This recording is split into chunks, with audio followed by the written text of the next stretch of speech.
마이크 테스트 1, 2, 3. 잠시 안내 말씀드립니다. 오늘 차박서영의 생일입니다. 본격 사신 방송. 오늘 제 생일 선물 죄송해요. 탈락. 안녕하세요, 통정테크 구독자 여러분, 서영입니다. 폭스바겐의 대형 SUV 플래그십입니다. 3세대로 거듭난 신형 투아렉을 보여드리려고 해요. 일단 SUV니만큼 또 크기가 중요하겠죠. 전 세대 대비했을 때는 전폭도 넓어지고 전장도 길어지고요. 전고만 한 9mm 정도 낮아졌어요. 그런데 사이즈가 굉장히 커졌을 것 같지만 사실 경쟁 모델과 비교하면 그렇게 눈에 띄게 큰 차량은 아닙니다. GLE, X5, GV80 이렇게까지 한번 제가 사이즈를 비교를 해봤는데요. 전장도 가장 짧고 전고도 가장 낮고요. 전폭도 가장 좁은 그런 형태예요. 심지어는 이 휠 베이스까지도 사이즈가 좀 좁습니다. 그렇다고 또 아주 이렇게 작아 보이는 차는 아니기는 해요. 근데 제가 이 SUV 대형을 특히 고르시는 분들은 사이즈가 큰 차를 갖고 싶은 욕망이 많으신 분들일 텐데 왜 이렇게 투아렉의 사이징이 좀 소극적으로 되었을까라는 부분이 좀 궁금해서 본사분들한테 좀 여쭤봤어요. 그랬더니 이 투아렉 같은 경우는 일단 7인승으로 만들 계획이 없는 차량이기 때문에 무조건적으로 이제 사이징을 해야 할 이유가 없는 거죠. 그래서 좀 지향점이 다르다. 그래서 오히려 한 이제 4, 5인 가족 정도로 패밀리카로 적합한 차로 만들기 위한 딱 그 가장 최적의 사이즈를 맞췄다라는 답변을 들었어요. 하지만 말씀드렸던 대로 실물로 봤을 때는 여러 디자인적 요소에서 이 차를 좀 커 보이게 만드는 부분들이 있습니다. 그런 부분들 한번 살펴보도록 할게요. 자, 일단 전면부부터 보시면요. 자, 요렇게 가장 먼저 바뀐 부분이죠. 그릴이요. 커졌습니다. 이 그릴이 커지는 건 요새 이제 최근 완성차의 기조라고 볼 수 있는데 투아렉 같은 경우는 원래 이렇게 직선형의 크롬 그릴이 4개 정도가 있었어요. 같은 간격으로 나란히 있었는데 요 줄이 한 줄이 더 생겼고요. 그리고 이 줄마다의 간격들이 차이가 납니다. 그러다 보니까 차가 자칫 심심해 보일 수 있다가도 약간은 조금 더 역동적인 느낌으로 재미를 더해놓은 부분이 있고요. 간격이 늘어난 만큼 차 폭, 그 그릴의 폭이 넓어지기 때문에 훨씬 큰 차구나 라는 생각을 주기에 좀 적합하죠. 이 직선 라인은 사실 폭스바겐 모든 차량에 다 적용이 되는 그런 익숙한 느낌인데 요 그릴의 사이즈와 이 폭 간의 간격들의 격차, 요것 때문에 이 차가 플래그십이다 하는 좀 중압감이 느껴지는 건 사실인 것 같아요. 가운데 이렇게 큼지막하게 폭스바겐의 엠블럼도 들어가 있고요. 또 우측에 보시면 헤드램프 역시 이렇게 직선형 라인으로 들어가 있고 안쪽에는 LED 형태 헤드라이트를 또 만나보실 수 있습니다. 범퍼 부분에 그릴부를 조금 더 강렬한 인상을 주면서 역시나 크롬 장식으로 직선형을 덧대어 놓은 상태예요. 그래서 전체적으로 이 직선 라인 때문에 차가 난잡해 보인다는 느낌은 일단 들지는 않는 것 같아요. 그러면서도 좀 크기는 키워놔서 강인한 SUV의 인상을 전면부에서 많이 느껴볼 수 있었던 것 같습니다. 측면부도 한번 살펴볼게요. 세로형 모듈의 플랫폼, 이 MLB 플랫폼이 쓰였죠. 벤테이가라던가 우루스 같은 모델에도 적용되는 플랫폼이 이렇게 같이 들어왔다는 점은 좀 참고를 하셔서 측면부 모습도 한번 살펴보시는 게 좋을 것 같고요. 눈에 띄는 거는 이 가운데 캐릭터 라인이 이렇게 쭉 직선형으로 드러난 그리고 이 디엘로 라인도 이전 세대보다 조금 더 각진 형태예요. 여기가 좀 둥그스름한 그런 느낌이었다면 꼭지점이 조금 더 각이 살아나는 방식으로 좀 변화가 된 그런 부분도 만나볼 수 있습니다. 하부 쪽이 특히 좀 강인하다는 느낌이 들었는데요. 이 휠 같은 경우는 지금 20인치의 휠이 적용이 되어 있어요. 그런데 가까이서 보면 이 휠이 굉장히 커 보입니다. 특히 이 안쪽에 스포크 라인을 보시면요. 좀 좀 확장되는 느낌이죠. 거기에 요게 이렇게 앞으로 튀어나와 있어요. 아주 상당히 스포크 안쪽이 튀어나온 형태로 입체적으로 드러나기 때문에 볼륨감이 있어 보입니다. 그래서 작은 타이어 같다는 생각은 들지 않아요. 근데 요게 21인치까지 선택을 하실 수 있고요. 22인치는 나오지 않습니다. 여쭤봤는데 GV80에 22인치가 나와가지고 좀 깜짝 놀랐잖아요. 근데 이 폭스바겐 같은 경우는 22인치의 양산 타이어가 많이 없다라는 설명을 좀 하시더라고요. 그래서 뭐 썸머 타이어, 윈터 타이어 이렇게 교체할 때 그런 부분에서 이제 좀 불편함을 느낄 수 있기 때문에 이렇게 21인치까지만 선택이 가능하도록 세팅을 했다라는 또 답변을 물어봤을 때 얻기는 했습니다. 더 커 보이게 하는 요소가 있어요. 바로 요 휠 하우스 부분인데 이게 굉장히 지금 사이즈도 떨어져 있고 위쪽으로 딱 이렇게 라인이 들어가면서 하부 쪽이 뭔가 강해 보이는 그 인상을 좀 줍니다. 그래서 전체적으로 이렇게 놓고 봤을 때 험로나 이런 데를 굉장히 잘 달려줄 것 같은 강인한 인상을 주는 부분은 확인할 수 있는 것 같아요. 후면부도 살펴볼게요. 2세대 대비했을 때 좀 순둥했던 느낌이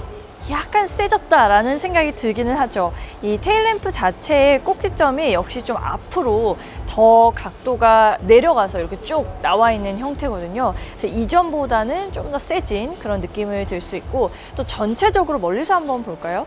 그러면 요렇게 요 라인에서 단정하게 내려오는데 이쪽에 이렇게 볼륨감이 드러납니다.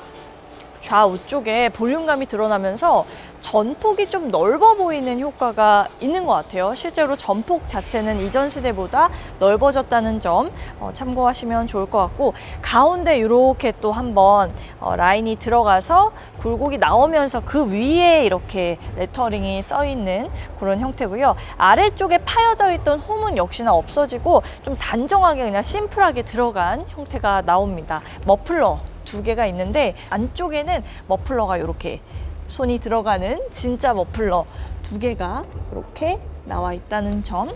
투아렉 1열에도 한번 앉아봤습니다. 일단 앉자마자 드는 첫 인상은요, 대형 SUV 치고는 아주 그 사이즈가 광활하거나 대단한 여유 공간이 느껴지지는 않는다라는 점이었어요.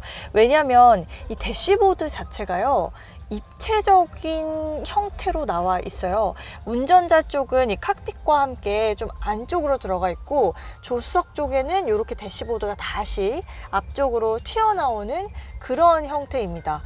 운전석에서는 그러면 더 공간이 나오는 거 아니냐라고 볼 수도 있는데, 이 스티어링 휠의 사이즈가 여기까지 나오잖아요. 그러니까 공간이 뭔가 아주 이렇게 광활한 느낌이 싹 들지는 않아요. 조수석에도 제가 앉아봤었을 때 이 부분 때문에 좀 뭔가 이렇게 가로막힌 것 같은 그런 인상을 개인적으로 조금 받았습니다. 그리고 최근에 대형 SUV를 많이 이제 타봤을 때 느꼈던 어떤 넓은 차군, 큰 차다 하는 그런 느낌이 투아렉에서는 좀 많이 느껴지지는 않는다라는 점은 좀 개인적인 의견이지만 좀 드리고 싶고요.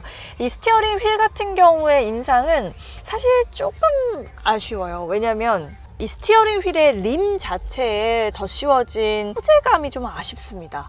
이게 촉감이 굉장히 좋은 그런 가죽 형태가 아니에요. 그래서 조금 저렴한 느낌의 소재감이 좀 보여서 저는 이 스티어링 휠을 굉장히 좋아하고 중요시 여깁니다. 운전할 때 항상 내 손과 마주해 있는 친구이기 때문에 중요하게 여기는데 조금 아쉬운 느낌이 있어요.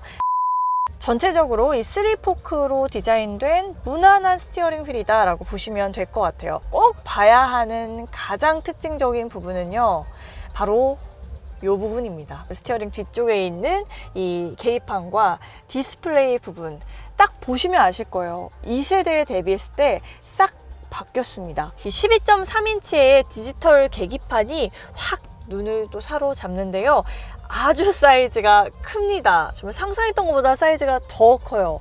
그러면서 이 우측으로 살짝만 시선을 돌려보면 엄청나게 또 넓은 그런 화면이 나오죠. 지금 15인치로 들어가 있는데요. 15인치 하면 왜 우리 노트북 살 때 뭐 13인치, 15인치 이런 걸로 고민하잖아요. 거의 노트북 화면 하나가 들어갔다고 봐도 무방할 정도로 굉장히 큰 화면입니다. 온도나 바람의 세기 이런 것들을 따로 조작하는 버튼이 있지 않고요. 디스플레이에서 이렇게 터치를 통해서 다 조작을 하는 그런 형태입니다. 이런 식으로 구성이 되어 있어요. 화면이 굉장히 크기 때문에요. 폰트도 그만큼 큽니다. 그래서 좀 작은 화면 답답하신 분들은 이런 큼지막한 디스플레이에 상당한 매력을 느끼지 않을까 싶다는 생각이 좀 들어요. 이렇게 우드 트림으로 쭉 장식이 되어 있어요. 그리고 그 아래 앰비언트 라이트가 들어온 게 눈에 띄죠.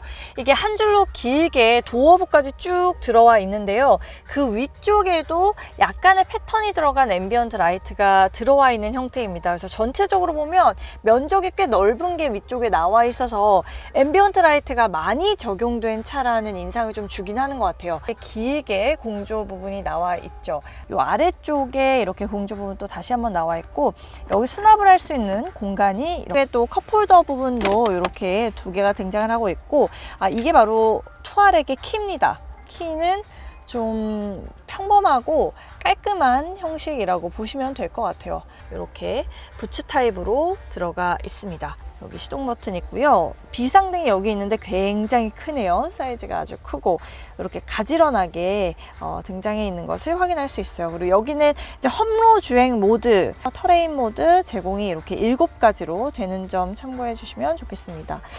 내부에 USB 단자가 하나가 등장을 해 있고요. 이게 사이즈가 왜 이렇게 깊이감이 없죠? 거의 제 팔목에서 그냥 끝나요.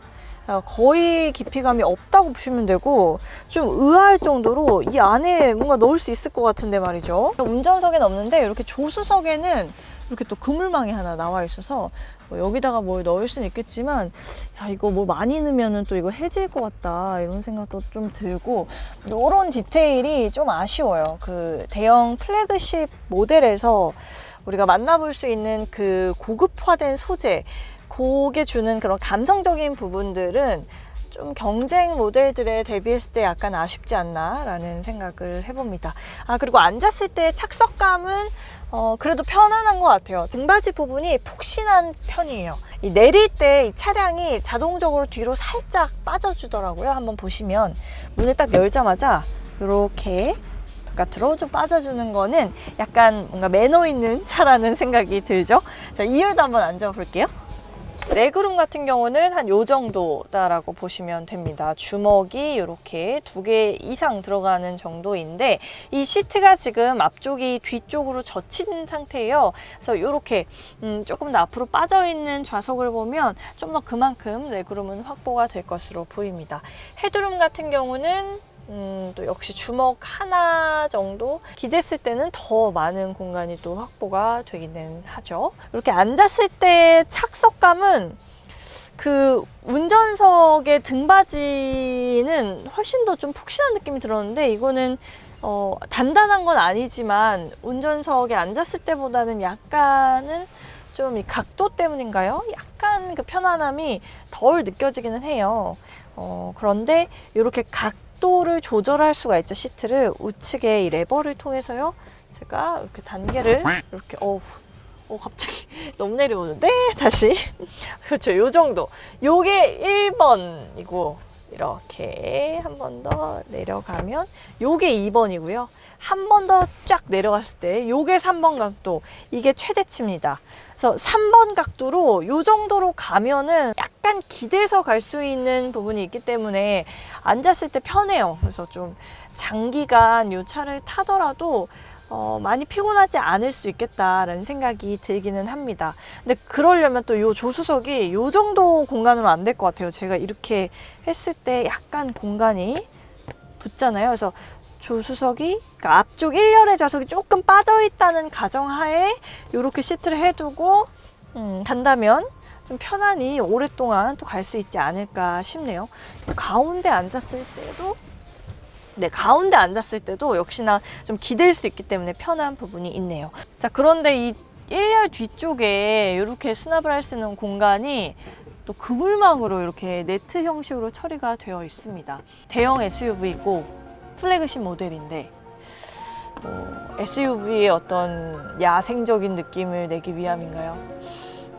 이런 부분에 약간 소재감이 조금 더 고급화됐으면 좋았겠다라는 개인적인 바람이 좀 들어요. 좀 전체적으로 이제 플라스틱 소재들도 좀 많이 보이는 그런 부분들이 조금, 그렇죠, 이런 부분들, 그런 게 좀 아쉽게 느껴지는 부분은 있습니다. 이렇게 전동식으로 트렁크가 나와 있어서 쭉 열면은 되는 형태죠. 덮개가 나와 있는데 이게 잠깐만요. 요게 자, 이 위쪽으로 이렇게 온 다음에 홈으로 홈에다가 딱 끼워야 되거든요. 이렇게. 네. 아이고 혼자서 하기도 힘들다. 이렇게 지금 요 상태야. 우와씨, 너무 힘들어.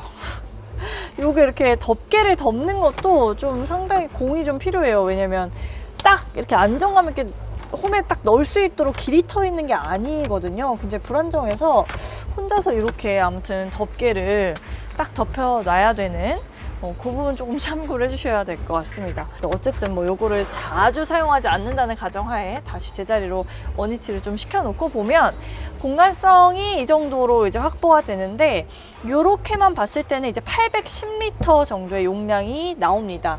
요새 나오는 대형 SUV들 보면 버튼식으로 많이 좌석 폴딩이 가능하도록 사실 해놓는데, 폭스바겐은 보면 이렇게 앞으로 잡아당기는 그런 스타일로 나와 있어요. 저 여기 먼저 이렇게 쫙 세게 잡아당기면요, 여기 끝까지 당겼는데 아직 떠 있죠. 그래서 문을 열고 아래쪽을 좀 이렇게 눌러줘야만 완성이 되는 형태입니다. 반대쪽에도 레버가 들어가 있어요. 이렇게 꾹 어잉? 꾹 어잉? 꾹 아유, 이렇게 눌러줘야 되는 힘들어요. 그런 형태입니다. 다 폴딩을 했을 때 1800리터까지 용량이 확보가 된다고 하네요. 요 트렁크 덮개가 조금 거슬리죠. 요거까지 이제 뺐을 때를 조금 확인을 해보고 싶은데, 이렇게 살짝 제가 올라가서 요거를 안쪽에 손을 넣고요, 잡아 당기셔야 돼요. 근데 이게 쉽진 않습니다.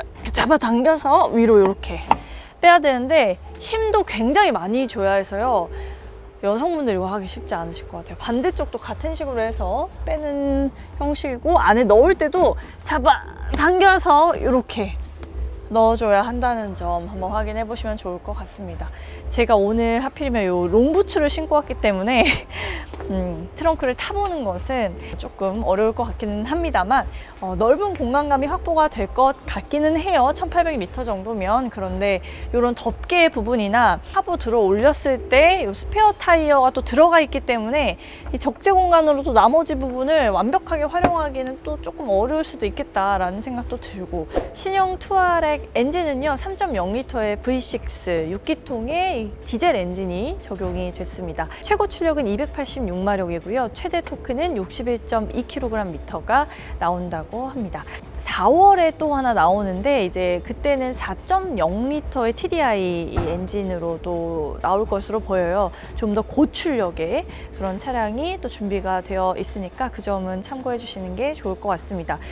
가격 같은 경우는요 3가지 트림으로 나오는데요, 프리미엄, 그리고 프레스티지, 그리고 R라인 이렇게 나옵니다. 고성능 R라인 같은 경우는 1억이 넘습니다. 프리미엄 같은 경우는 8,890만 원, 프레스티지는 9,690만 원으로 책정이 됐습니다.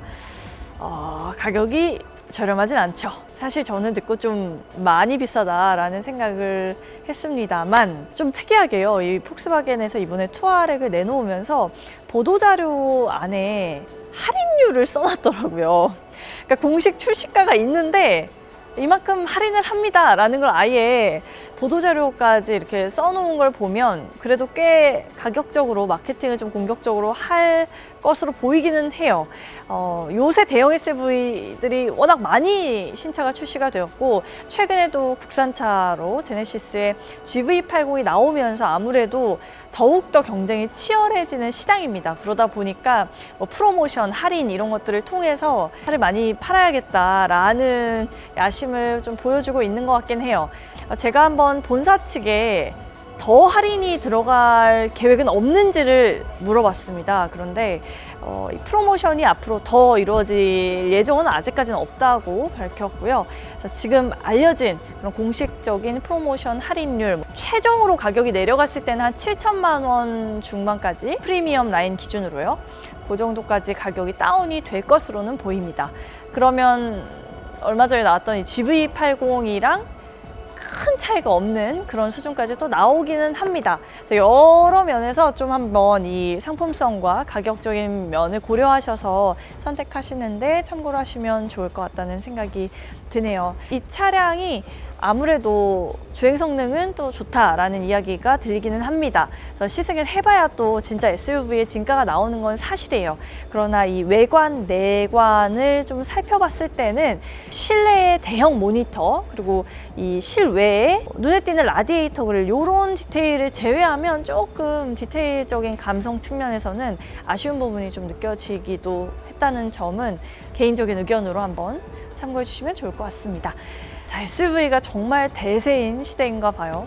계속해서 SUV 모델들을 많이 보여드리고 있는데 앞으로도 계속 살펴보면서 다양한 모델들 비교해서 또 전해드릴 수 있도록 하겠고요. 또 추후에 또 시승 기회를 또 얻게 되면 또 타보면서 이 차의 운동 성능이 어떤지도 한번 이야기를 해볼 수 있으면 좋을 것 같습니다. 자, 구독 버튼 눌러주시는 거 잊지 마시고요. 좋아요 버튼 그리고 댓글도 많이 남겨주시면 제가 답글을 다 달아드릴게요. 왜냐하면 오늘은 제 생일이니까요.